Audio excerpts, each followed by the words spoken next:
ಹಣ್ಣುಗಳ ರಾಜ ಮಾವಿನ ಹಣ್ಣು. ಈ ವರ್ಷದ ಮೊದಲ ಫಸಲು ಮಾವಿನ ಹಣ್ಣು ನನ್ನ ತಟ್ಟೆಯಲ್ಲಿ. ಇದು ಈ ವರ್ಷದ ಮೊದಲ ಮಾವಿನ ಹಣ್ಣು. ಈ ಮಾವಿನ ಹಣ್ಣುಗಳನ್ನು ಕಳಿಸಿದ್ದು ಸಾಗರದ ಮಂಗಳೂರು ಕ್ಯಾಂಟೀನ್ನ ಸಮೀರ್ ಅವರು ಹಣ್ಣನ್ನು ಎಲ್ಲ ಸೀಸನ್ಗಳಲ್ಲಿ ಎಲ್ಲ ಹಣ್ಣುಗಳನ್ನು ತಂದು ಸಾಗರದಲ್ಲಿ ಮಾರಾಟ ಮಾಡ್ತಾರೆ. ಸಾಗರ ಪ್ರವೇಶದ ಪ್ರಾರಂಭದಲ್ಲೇ ತೋಟಗಾರಿಕಾ ಇಲಾಖೆ ಎದುರು ನಮ್ಮ ಸರ್ಕಾರಿ ಪದವಿ ಕಾಲೇಜಿನ ಎದುರು ಅವರ ಮಂಗಳೂರು ಕ್ಯಾಂಟೀನ್ ಇದೆ. ಅಲ್ಲಿ ಎಲ್ಲ ರೀತಿಯ ಹಣ್ಣುಗಳನ್ನು ತಂದು ಮಾರಾಟ ಮಾಡ್ತಾರೆ. ಪರಿಶುದ್ಧವಾದಂಥ ಅರಿಶಿಣ ಪುಡಿಯನ್ನು ಅವರೇ ತಯಾರಿಸಿ ಮಾರಾಟ ಮಾಡ್ತಾರೆ. ಈಗ ಹೊಸ ಹೋಟೆಲ್ಗಳನ್ನು ಕೂಡ ಪ್ರಾರಂಭ ಮಾಡ್ತಾ ಇದ್ದಾರೆ. ಅವರು ಕಳಿಸಿದ ಈ ಹಣ್ಣು ಇನ್ನೂ 2 ದಿನ ಬೇಕು ಹಣ್ಣಾಗಲಿಕ್ಕೆ. ಇದು ರತ್ನಗಿರಿಯಿಂದ ತರಿಸಿದಂಥ ರತ್ನಗಿರಿ ಆಲ್ಫೋನ್ಸ್. ಇದು ಮೊದಲ ಫಸಲು. ಇದು ಹಣ್ಣಾಗಲಿಕ್ಕೆ 2 ದಿನ ಬೇಕಂತ ಯಾಕೆ ಹೇಳ್ತಾರಂದರೆ, ಅವರು ಯಾವುದೇ ಕೆಮಿಕಲ್ಲು ಪೌಡರ್ ಹಾಕಿ ಹಣ್ಣು ಮಾಡಲ್ಲ, ನೈಸರ್ಗಿಕವಾಗಿ ಹಣ್ಣು ಮಾಡ್ತಾರೆ. ಅದರಿಂದ ಹಣ್ಣುಗಳು ದೀರ್ಘಕಾಲ ಬಾಳಿಕೆ ಬರುತ್ತೆ, ಅದರ ಮೂಲ ಸ್ವಾದ ಕಳ್ಕೊಳ್ಳಲ್ಲ. ನೋಡಿ ಈ ಹಣ್ಣು. ಈಗ ಹಣ್ಣುಗಳ ಸೀಸನ್ ಪ್ರಾರಂಭದ ದಿನ ಆಗಿದ್ದರಿಂದ ಬೆಲೆ ಜಾಸ್ತಿ. ಬಹುಶಃ ಇದು ಕೆಜಿಗೆ 400ರಿಂದ 450 ರೂಪಾಯಿ ಇರಬೇಕು. ಇನ್ನು ಬರೋ ದಿನಗಳಲ್ಲಿ ಮಾವಿನ ಹಣ್ಣಿನ ಬೆಲೆ ಕಡಿಮೆ ಆಗ್ತಾ ಬರುತ್ತೆ. ವಿವಿಧ ಹಣ್ಣುಗಳು ಬರುತ್ತೆ. ರಸಪೂರಿ, ಮಲ್ಗೋವಾ, ನೀಲಮ್, ಈ ರೀತಿ ನೂರಾರು ಪ್ರದೇಶದ ಹಣ್ಣುಗಳು ಬರಲಿಕ್ಕೆ ಪ್ರಾರಂಭ ಆಗುತ್ತೆ.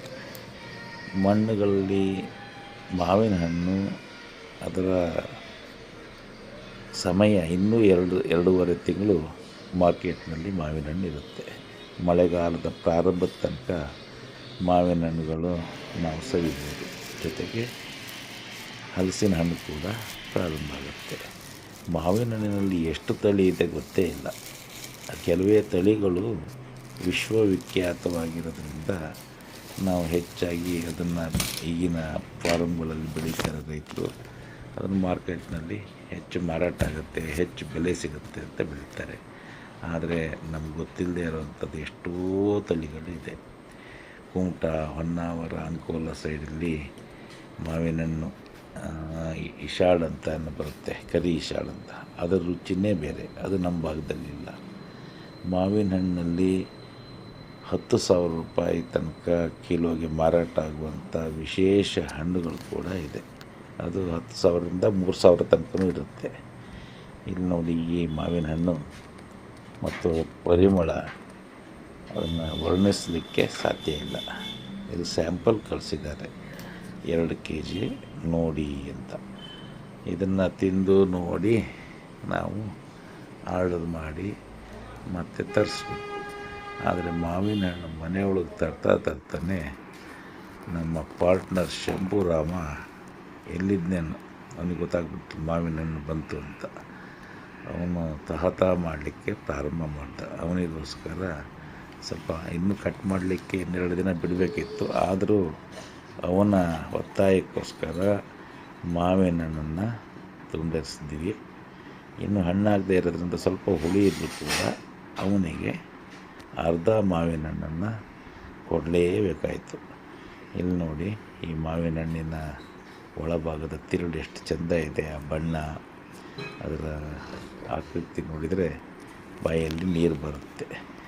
ಹೀಗಾಗಿ ಕತ್ತರಿಸಿದ ಮಾವಿನ ಹಣ್ಣಿಗೆ ಕಾಯ್ತಾ ಇದ್ದಾನೆ ಮಿಸ್ಟರ್ ಶಂಭುರಾಮ್. ಅವನಿಗೆ ಫಸ್ಟು ಈ ವರ್ಷದ ಮಾವಿನ ಹಣ್ಣಿನ ಸಮಾರಾಧನೆಯನ್ನು ಕೊಡಬೇಕು ಅಂತಲೇ ತೀರ್ಮಾನ ಮಾಡಿದ್ದೀನಿ. ಇಲ್ಲಿ ನೋಡಿ, ಮೊದಲ ಮಾವಿನ ಹಣ್ಣು ಅವನಿಗೆ, ಇನ್ನು ನಂತರದ್ದು ನನಗೆ.